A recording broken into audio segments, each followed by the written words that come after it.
You're planning to build another food delivery app in the age of Uber Eats and DoorDash? That's just sad. That night at dinner, my brother's laughter echoed through our parents' living room like a verdict, passed down on a dream I had been nurturing for over 6 months. My sister didn't even bother to lift her eyes from her phone. She just muttered coldly, "Another failure, Ethan?" No one in my family believed in me. No one read the business plan I had stayed up all night writing. All they saw was the youngest screw-up who keeps screwing up. But what they didn't know, hidden beneath all that sarcasm, was that I held something in my hands that could change the entire local commerce game. And a year later, they came asking for jobs at the very company I founded. You're really trying to build another food delivery app in the age of Uber Eats and DoorDash? That's just sad. I can still hear it. The way Tom, my older brother, leaned back on the couch and burst out laughing like I just said I was opening a cassette tape store in the Spotify era. That laugh wasn't just mockery, it was a sentence, a verdict on everything I had poured into the past 6 months. I sat silently at the dining table, staring at the presentation slides I had meticulously prepared. Market share graphs, go-to-market strategies, growth forecasts, competitive advantages, all printed in color, neatly categorized. No one touched them. Not a single glance at the numbers I'd sacrificed sleep to understand. They just looked at me, like I was a stubborn kid doodling a new dream over a page they had already crossed out. The world clearly needs one more way to order pizza, Lisa muttered from the sofa, her eyes never leaving her phone. She didn't even lift her head. The words were razor sharp, cold as a blade, and I didn't know what hurt more, the sentence or the sheer indifference behind it. It's not just about food, I said, trying to stay calm. Swift Serve will change the way local businesses handle delivery. Not just restaurants, groceries, pharmacies, retail shops. Wow, now that's innovation, Tom cut in, that smug smile never leaving his face. Exactly like what DoorDash does, or Uber Eats, or Grubhub. Face it, Ethan, you're 3 years late to the party. I clenched my fists under the table. At 25, I was the youngest Hamilton sibling, which, in my family's unspoken rule book, made me the failure. Tom, 32, was a regional sales director at a Fortune 500 company. Lisa, 28, had just been promoted to senior partner at a prestigious consulting firm. And me? I had just quit a well-paying software job to chase a dream they labeled delusional. Those apps focus on big chains, I tried to explain.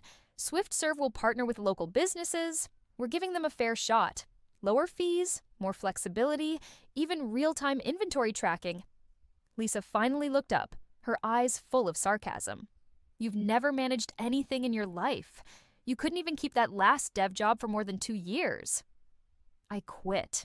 I corrected, my voice starting to tremble, to focus on Swift Serve. Tom shook his head, his voice dripping with poison disguised as sweetness. You gave up a stable job to build an app that already exists. Incredible. Right then, our parents walked in with coffee and pastries, the usual treats for family gatherings. But when they saw the room, the slides, the smirks, the look on my face, my mom froze. "Oh, Ethan," she sighed, "you're still clinging to that idea?"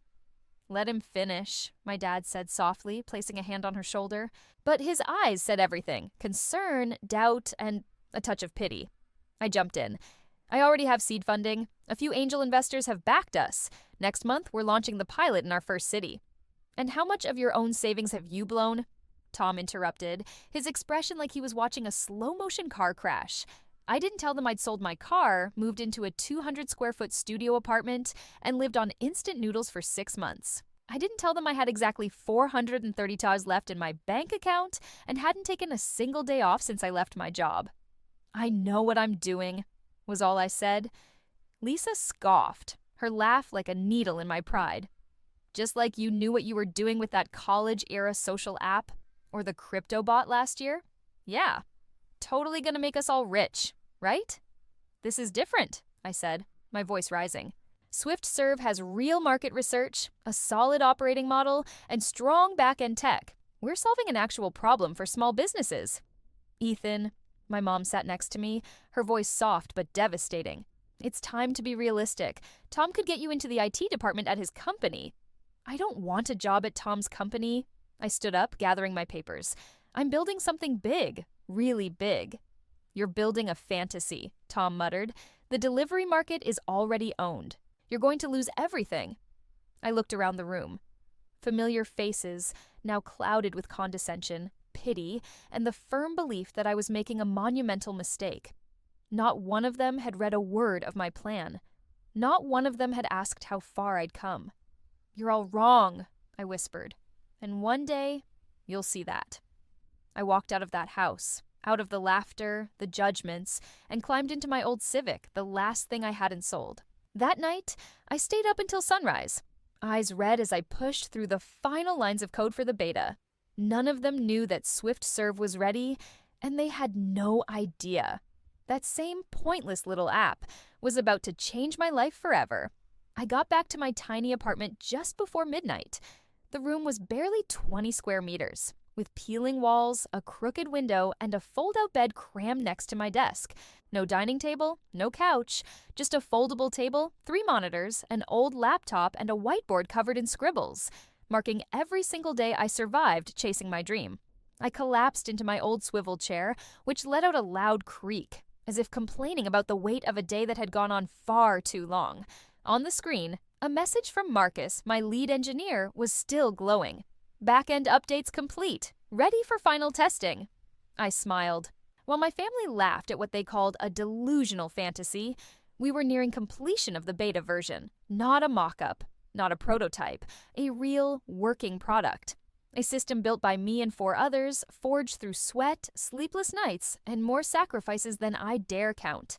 None of them knew I had sold my beloved Honda Civic, the car I'd had for years, just to cover last month's server costs. No one knew I'd left my fully furnished rental, given up my coffee machine, air conditioning, and soft sofa to live in a place that looked more like a storage unit because I needed every dollar for Swift Serve. I lived on instant noodles, cold rice, and coffee made from cheap powdered sachets. I learned to wear the same shirt 3 times, to sleep 3 hours a night, and to code until sunrise. No weekends, no holidays, and absolutely no support. But I had one thing: unshakable belief in what I was building. Every day started at 5 a.m. I opened my eyes before the sun came up, booted my laptop before I even washed my face. My inbox was always flooded with unread emails from marketing, investors, small partners eager to try out our beta. We weren't just building a delivery app, we were creating a fully integrated platform for small businesses. Inventory tracking, customer behavior analytics, auto marketing tools, and smart order processing. The kind of system most mom-and-pop shops never had access to, now packed into one lean, affordable solution. For 6 straight months, I pitched to every bookstore owner, every coffee shop, every local pharmacy. I met them in person, explained every feature, every benefit, offered free trials and hands-on support. At first, they were hesitant, but a few gave it a shot. And that's when the ripple effect began. Our first 50 partners, that was the milestone that made me cry. Not because of the number, but because it proved I wasn't wrong. That someone out there believed in me. That even though my family saw me as the youngest kid with no grasp of reality, at least 50 small businesses were placing their trust in a tool built with our blood and sweat. But in return, I lost a lot. I used to have a girlfriend, Naomi. We were together for 2 years.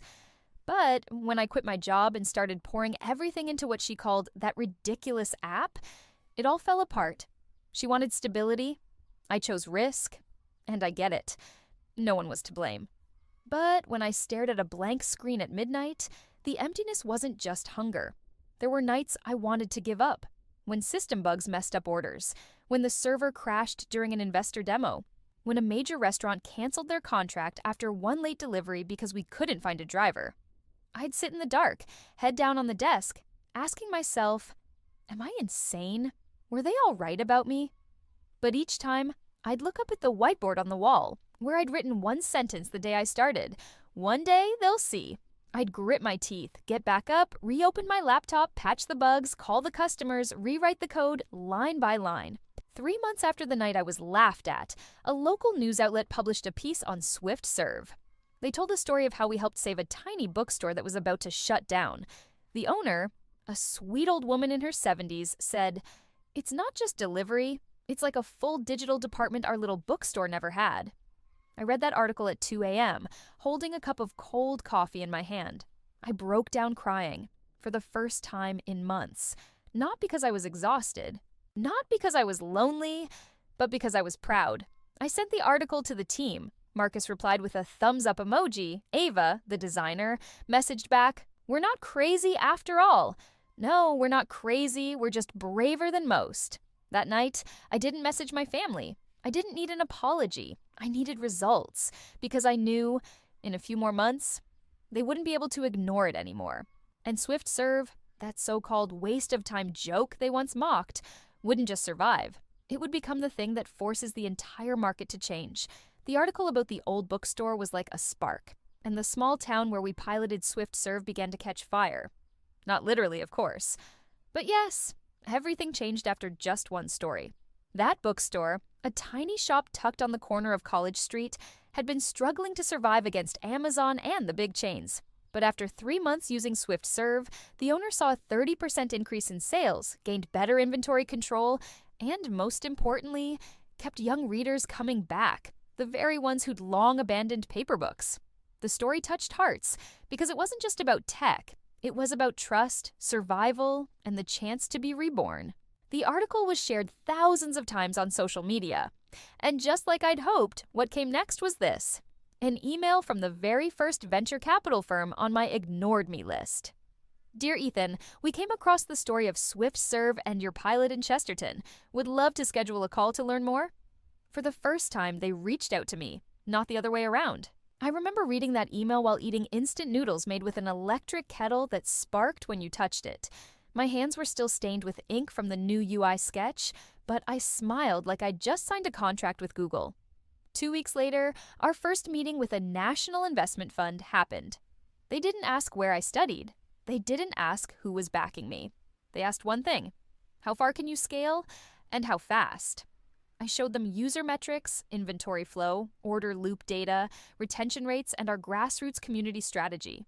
Everything was measured, not just with passion, but with real data and real outcomes. They invested $2 million in our seed round, with one condition: launch in 2 new cities within 60 days. I said yes, no hesitation.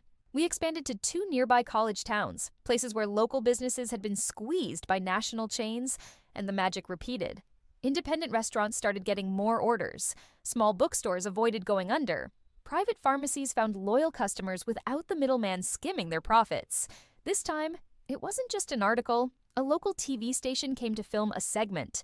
The reporter asked me, "Do you see yourself as competing with Uber Eats or DoorDash?" I answered without a second thought. No, they serve the giants. We serve the ones who got left behind. That line made it into the final cut. It went viral, and it reached the ears of people with real power. One Tuesday morning, I got a call that changed my life. "Ethan Hamilton, this is James Morrison from Tech Fund Ventures." I almost dropped my phone when I heard the name. Tech Fund, the legendary VC that backed Uber, Airbnb, Stripe in their early days. His voice was low and slow, but sharp like steel wrapped in silk. "We've been following Swift Serve for the past 3 months. Your market strategy, your tech, your scalability. It's all in the top 1% of what we've ever reviewed.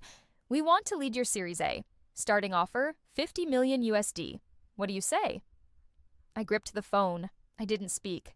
My heart was pounding so loud I couldn't hear the wind through the window, but I kept my voice steady. "Well, that's an interesting offer, Mr. Morrison."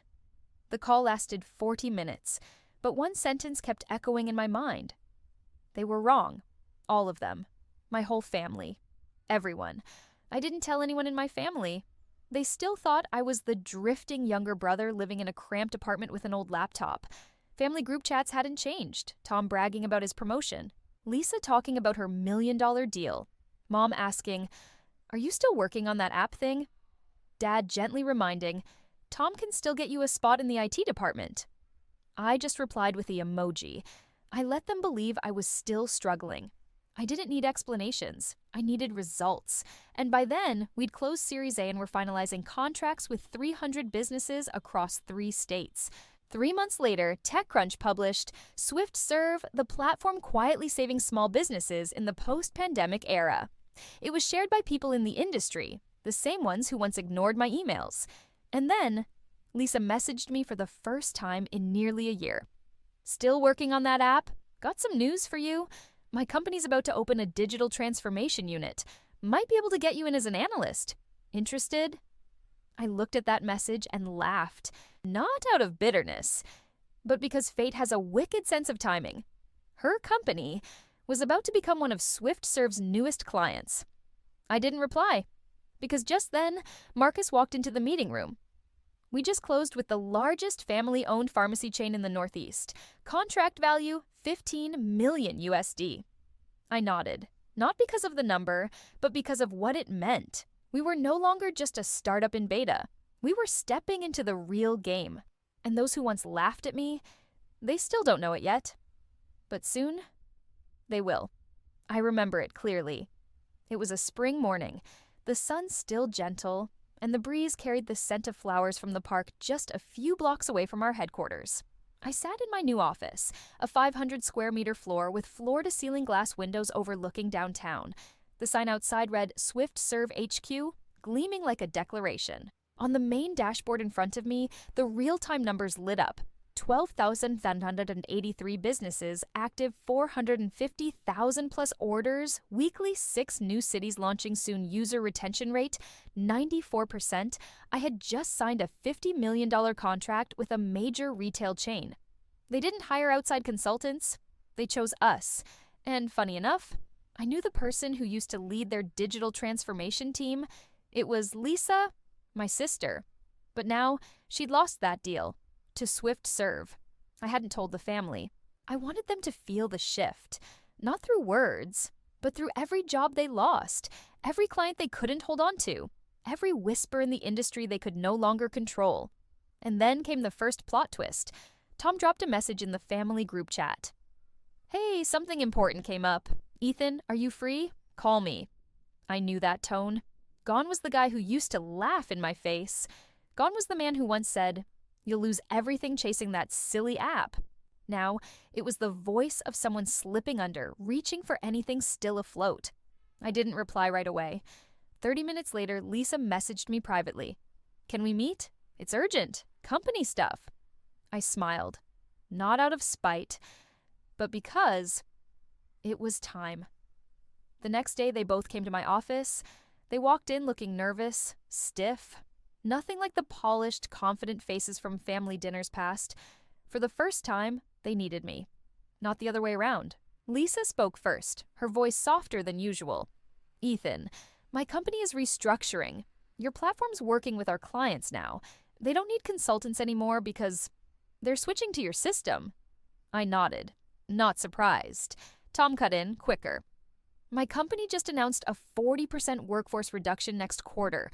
Regional sales, the department I manage, will be hit first." I looked at both of them. No sarcasm, but no reverence either, because at that moment, SwiftServe wasn't a dream to be mocked anymore. It was real, and it was eating up the market share of the same giants they once bragged about being part of. "So, what brings you to me?"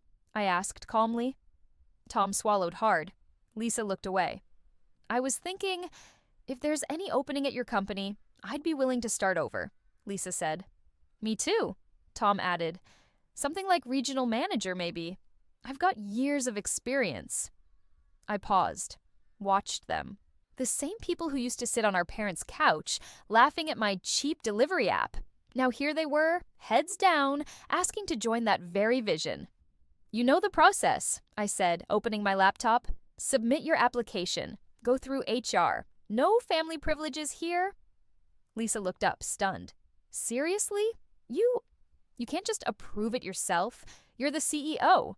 "I am the CEO," I nodded, "and I don't bend the rules, not even for family. Around here, ability is the only thing that matters." Tom tried to keep his composure, but I saw his fist tighten. "I just think I deserve a shot. I did a lot for you growing up. Then now's the time to prove it." I cut him off.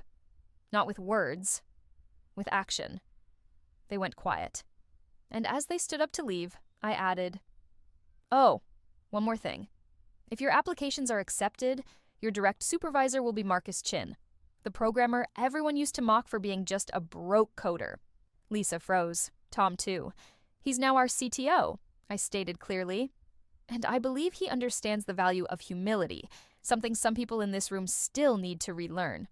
After that day, they actually submitted their applications. A resume, a cover letter, no bragging, no big shot executive talk, just sincere, almost desperate words. I forwarded everything to HR. No edits, no favoritism, no revenge, just a shift in power dynamics. A few weeks later, both officially became SwiftServe employees. Starting salary, $45,000 year. No fancy boardrooms, no private assistants, no high chairs to bark orders from.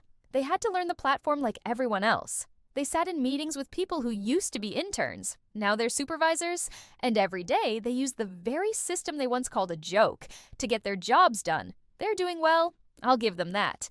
And I don't hate them. But there's one lesson I know they're learning. Every single day. Every single hour. Never underestimate someone's dream, just because you can't see why they'd risk everything for it. On the day of SwiftServe's IPO, the sky over New York was clear, flawless, not a cloud in sight.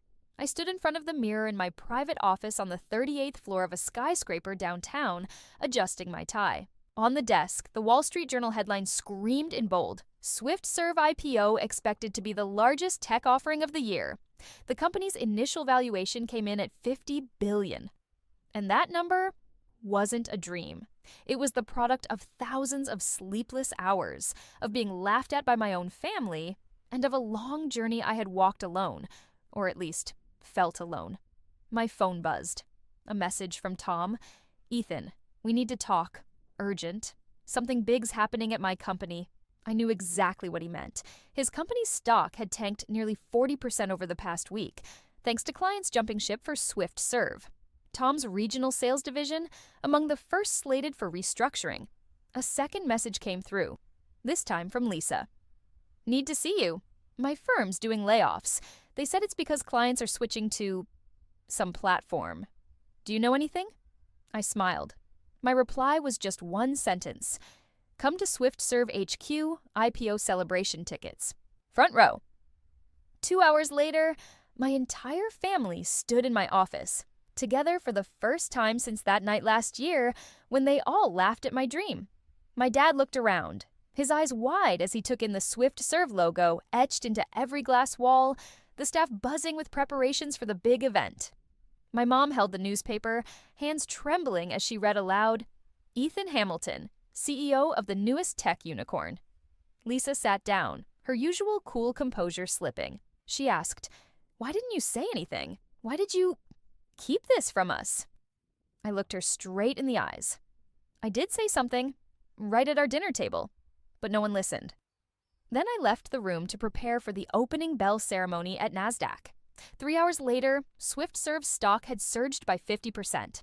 The headlines exploded across newspapers, TV, and social media. CNBC dubbed us the game changer in global local commerce. Back at the office, I invited my family into a private conference room. On the table were 3 folders, one for Tom, one for Lisa, and one for our parents. What's this? Tom asked cautiously. Job applications, I said flatly. If you truly want to be part of SwiftServe, you start from zero, like everyone else. Lisa went pale. You're kidding, right? I was a partner, 6-figure salary. And now, I cut in, you're applying for the junior regional associate role. Starting salary, $45,000 a year. Hiring manager, Marcus Chin. Tom frowned. The programmer we used to call a failure? That's the one. He's our CTO now, and he knows what it's like to be underestimated. No one spoke. They didn't need to. My father stood up, walked over to me. Son, I was wrong. We were all wrong. I just thought you needed safety, but maybe you needed belief. I nodded. My mother teared up. Lisa looked down. Tom gripped his folder tightly. I'm not turning anyone away, I said softly. But I'm not handing out favors either. SwiftServe didn't get here by luck. It got here because some people believed from day one. That day, I stepped onto the IPO stage, lights shining on my face. But what I saw was a flashback from a year ago. Me at the dinner table, hands shaking as I held a pitch deck while my family laughed. Now I stood here, representing a multi-billion-dollar company. And they, the ones who once doubted me, stood below, waiting, hoping for a chance. I didn't need revenge. The truth had already spoken. Weeks later, I got an email from the CEO of Tom's old firm. We're interested in partnering with SwiftServe. Need a full infrastructure transition. I forwarded it to Marcus with just one line. Handle like any other client, no exceptions.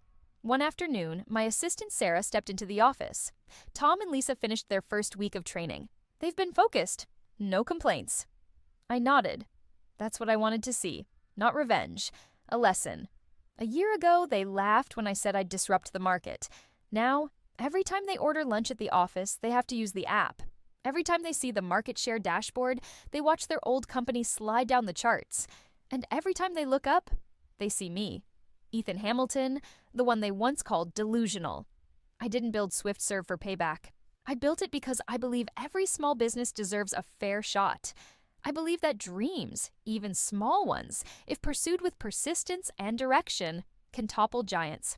And most of all, I believe there's nothing sweeter than success, except proving to those who doubted you that you were right.